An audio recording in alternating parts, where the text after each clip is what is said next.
It's that time of the week again, everybody. It's time for the XP Billionaires podcast. We got Rafe, we got Irene, we got Sky, we've got all your favorites. And by favorites, I mean all of us.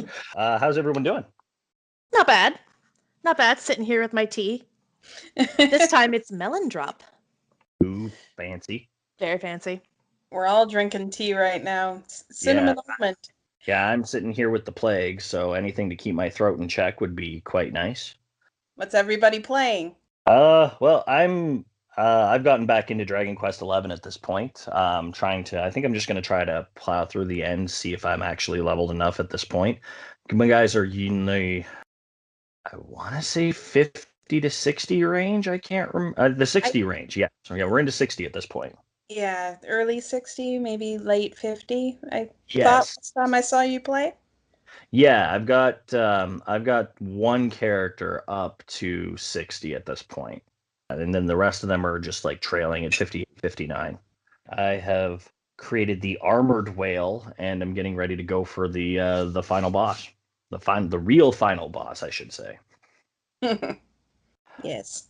Yeah, how about you? I hear you've finished your playthrough of Torment, or at least your most recent playthrough of it.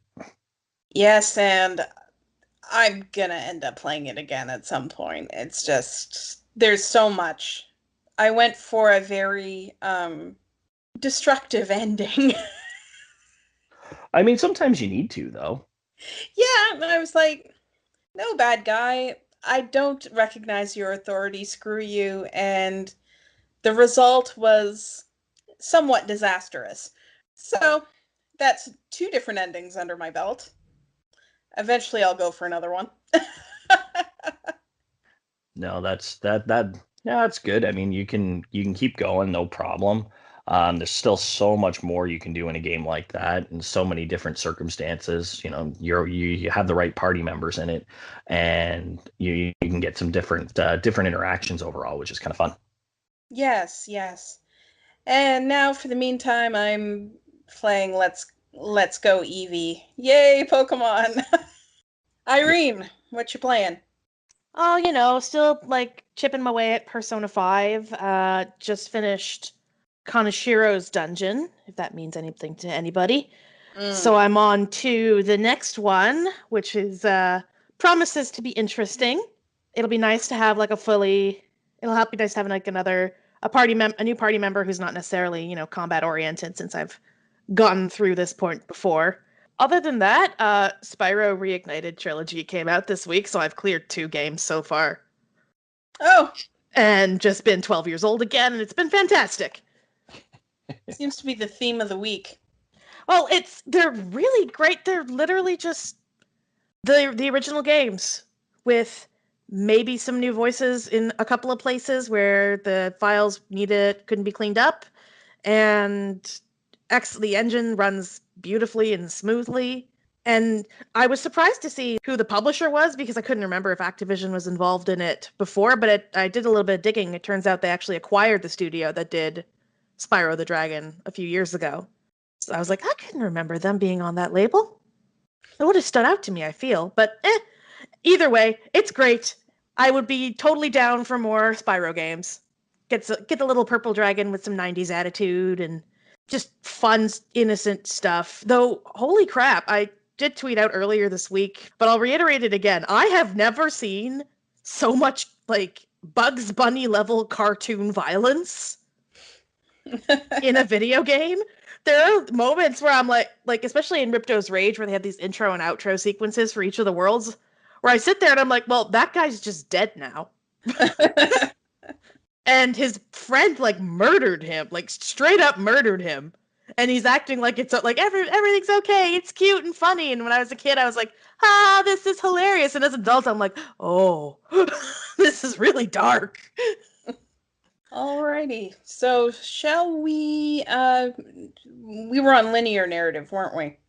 Yes, we were.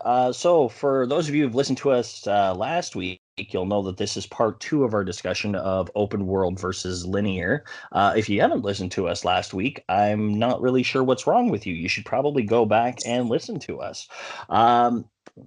But yeah, no, this week we're going to focus primarily on the linear side of things, and then maybe just get a little final understanding of what we prefer. So I guess we'll just kind of open it up and talk about what some of the better linear games are. Who wants to start? I'll do it. Sure. Yeah, go for it. I could cite 30 million examples because it's really the type of game I play most of the time. But one of the better, more illustrative examples is Fire Emblem Path of Radiance. And I suspect this would pretty much apply to most of the old Fire Emblem games. But there's no side questing, there's no grinding. You plow through the story steadily. And it keeps the difficulty steady and the pressure on, I have to say. Like, now it does make it harder to work with certain characters or bring people back up who have sort of fallen behind in level, but I have to say I was totally invested in the story the whole time, and it's a fantastic story. So I think it was more good than bad ultimately, and at least in that example. Interesting. And yeah, I didn't think about the bringing up people from that you've left behind and trying to bring them back up in a situation like that. I mean, you're also in, the Fire Emblem games are also notorious for their permadeath features, especially in the older generations. I know the newer ones have given you the option to turn that off. But before it was like if you weren't playing with your favorites, everybody Yeah. else is just not going to be able to survive. And then if one of your favorites did end up dying, you either had to try to bring up somebody else or you basically had to start that map over again. And those maps were long, if I Yeah, recall. some are. You really had to sort of pick and choose very carefully who you used and make sure you knew how to play them. I mean, some characters, like when I played it, I lost Soren very early on. Well, it is a permadeath, but it's not a death in the story. Soren's still involved in the story. He's just no longer available as a unit. Yeah, he's basically crippled and can't fight any further. Yeah, that was sort of when I was still at the point where I was trying to get my head around it. Because the only Fire Emblem game I'd played up until that point was Awakening, and I don't pick permadeath if I have another option. So, yeah. And, and that's perfectly fine. Like there's nothing wrong with playing the game to the point where you can continue to enjoy it. I mean, you'll see all those everybody online who's like pro permadeath and pro like get good and all that. But what about just enjoying the game? So Yeah, and I mean, if you enjoy a hard game, good for you, but not everyone enjoys like ridiculous difficulty, and some people prefer certain types of difficulty over others. Yeah, if I'm no, gonna play a hard ass game, I'm gonna play like a Dark Souls or a Neo. and especially in the case of RPGs where having that option just so that you can enjoy the story, which really a lot of the time is what a lot of people play RPGs for. There's a story and you want to see it through to the end. And if you're put behind a difficulty wall that prevents you from doing that, that's terrible. I mean, you could say go through a let's play nowadays, but back in our youth, that wasn't an option. We didn't have YouTube. Well, yeah, and there's also the fact that, like, especially when you get into the realm of action games, like, in some cases you can watch a let's play or follow a tutorial all you want. If you're not a certain type of gamer or have certain kind of reflexes, like, you may be screwed. Oh yeah, I can't tell you the number of times I've looked at like a boss walkthrough for an action game like a Dark Souls, and they're like, use this strategy, and I'm like, okay, well my character's totally not geared for that strategy. It's too late to change my path, so I'm gonna have to figure out another way to make this work. And I might take bits and pieces to say like, hey, make sure that you avoid this attack in a certain way, but ultimately I'll have to sort of tailor the strategy to meet my needs. Yeah. Yeah, it's not always cut and dry for sure. Especially since I find like a lot of the like the walkthroughs that I can find are like, oh yeah, just use your giant sword. I'm like, I'm always playing the finesse character. I can't lift the giant sword. So, what if I'm doing that? Oh, well, I don't know. Hit it faster, I guess.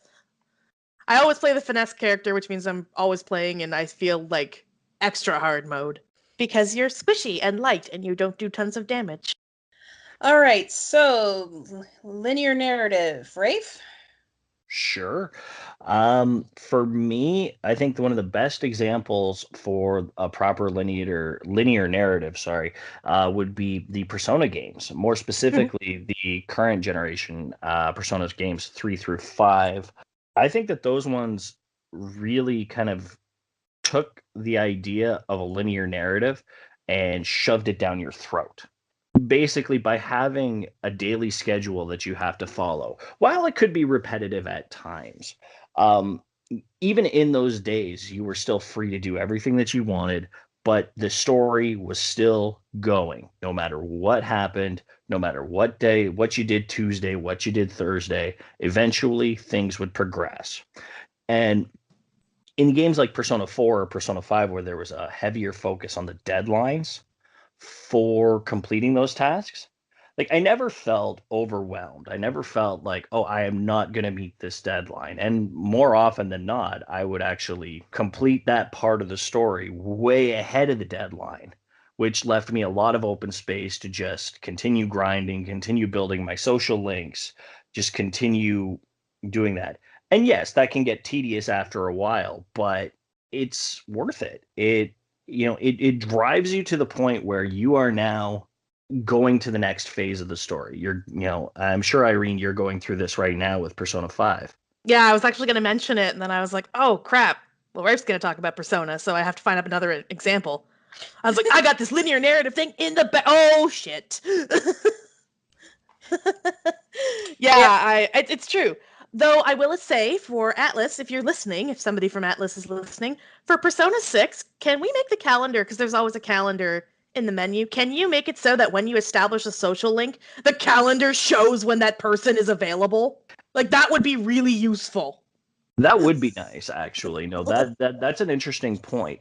Although that seems like a strange thing to have in terms of just living your life. Just having your calendar that tells you, oh, this guy's here on Mondays, Wednesdays, Fridays. This person's here. It just doesn't seem realistic. Like I Yeah, get but why like you don't some of them are have it. like some of them are like, oh, well, the clinic's open on these days.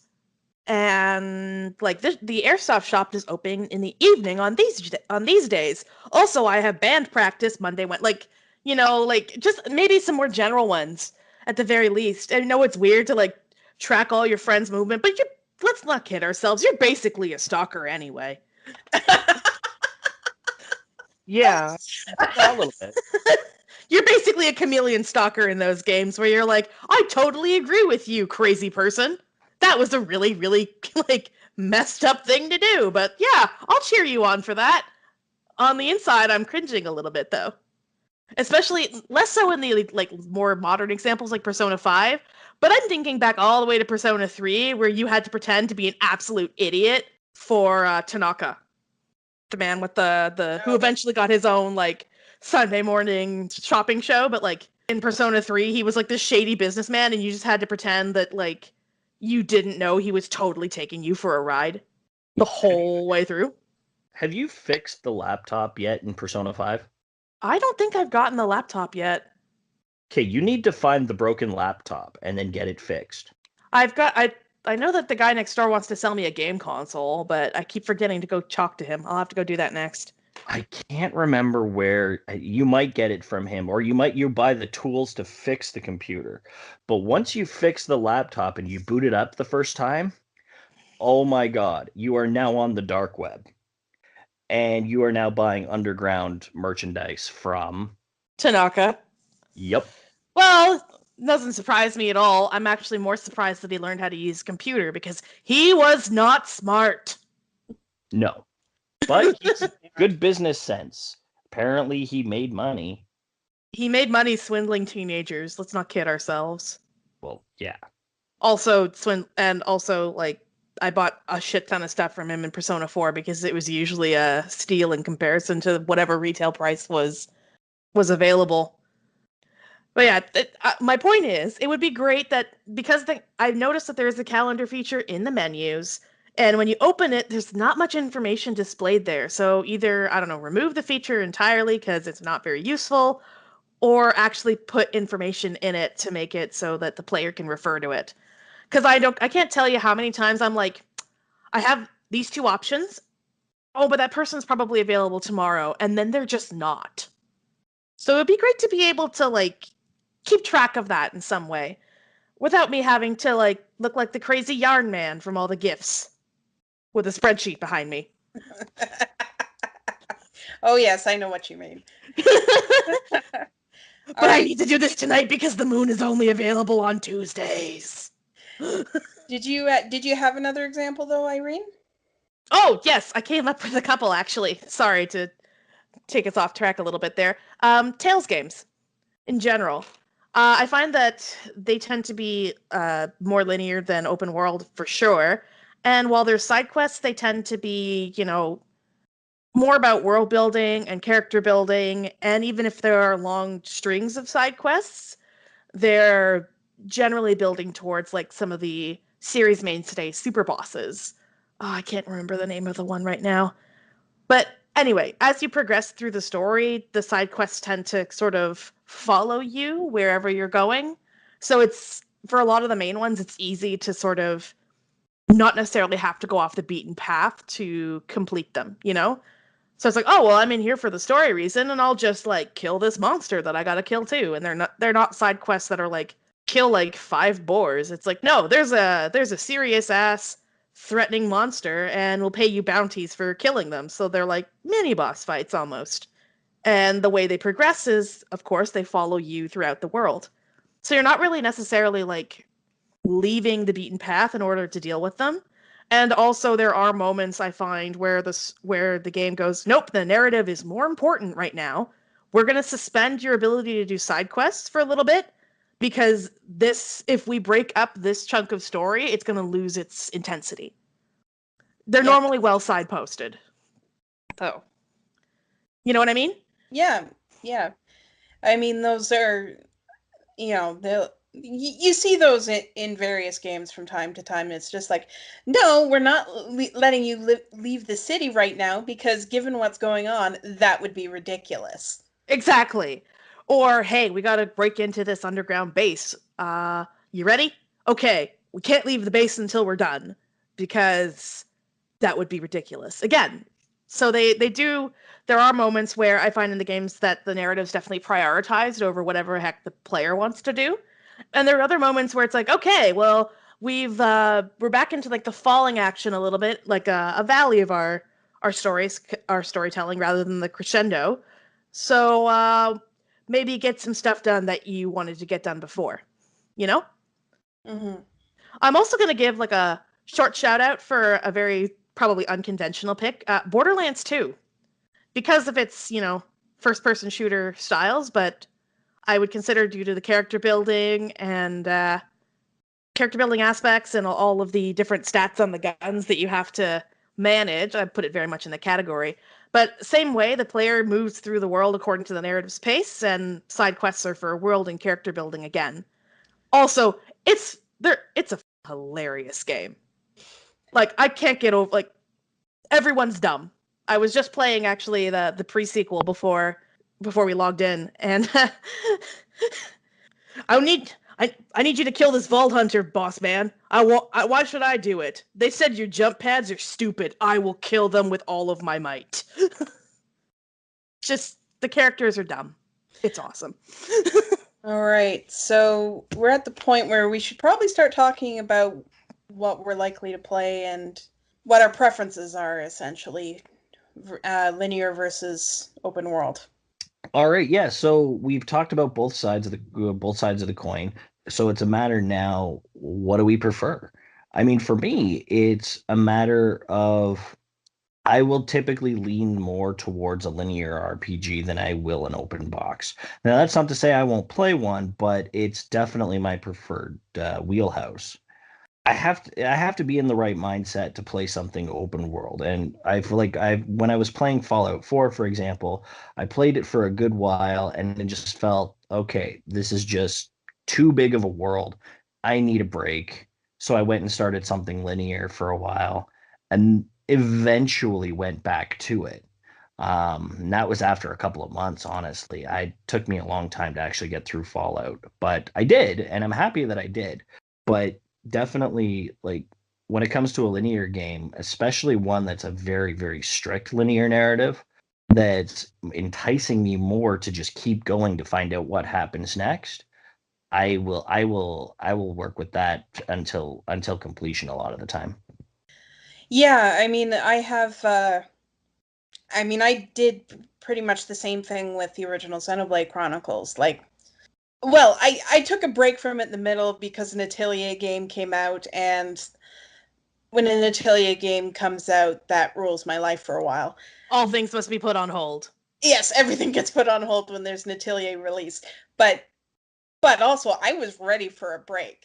And it was nice to go back to something that was a bit more, guided and straightforward, though. I mean, Xenoblade wasn't as open world as you might think, in terms of the story was from point A to point B most of the time. But yeah, it can get to be a lot, and I honestly do prefer linear myself.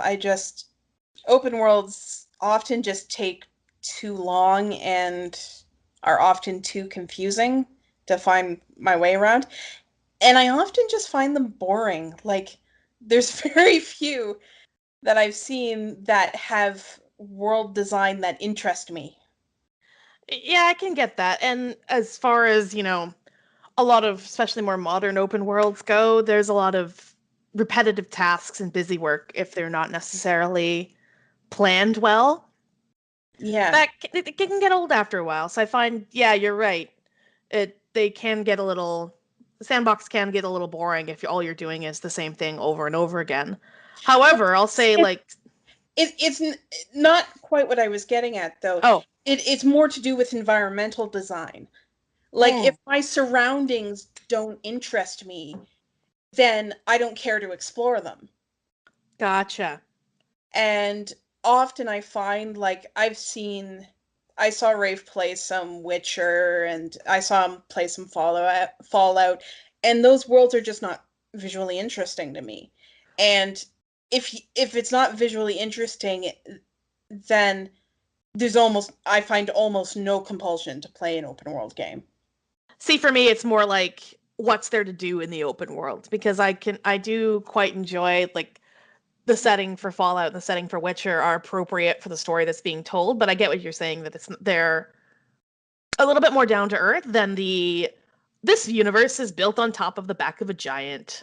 Of a Is that god. yeah, essentially. Yeah, I get what you mean. They're a little bit more I wouldn't say bog standard, but less fantastical. Yeah, and it's not even so much that is that, that there's just not enough variety in the landscapes a lot of the time. Mm.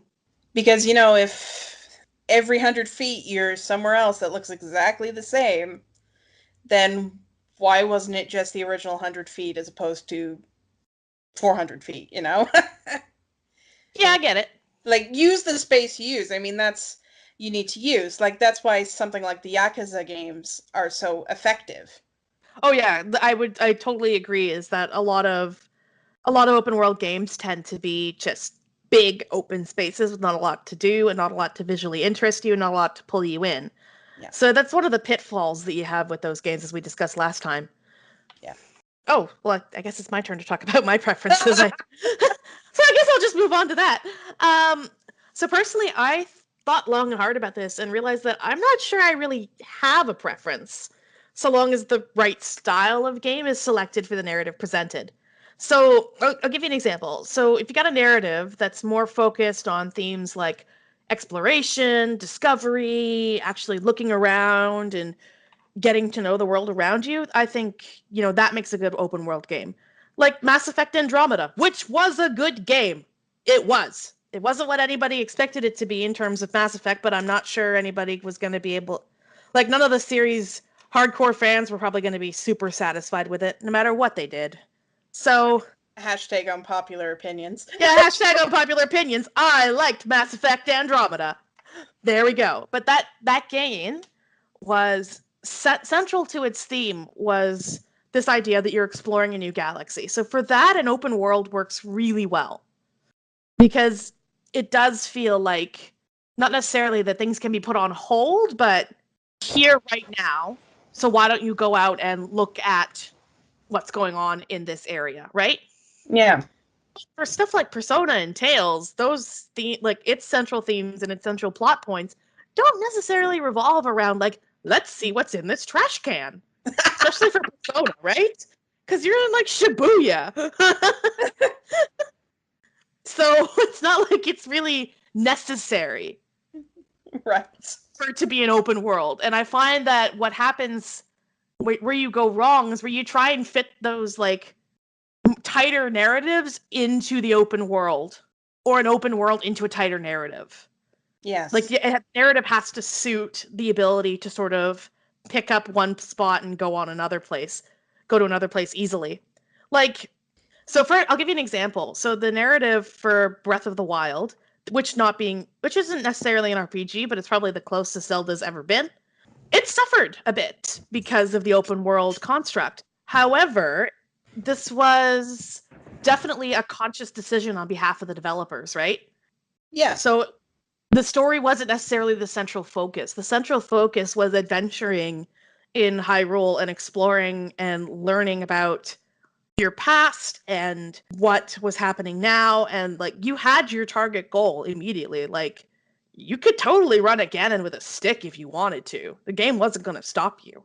And people have done that. I think they're crazy, and I wish to learn at the feet of the master, but that's a whole other topic. But like, it definitely made the narrative not necessarily like, it played a secondary role to the exploration, which is not something Zelda games normally do, but it was done very successfully.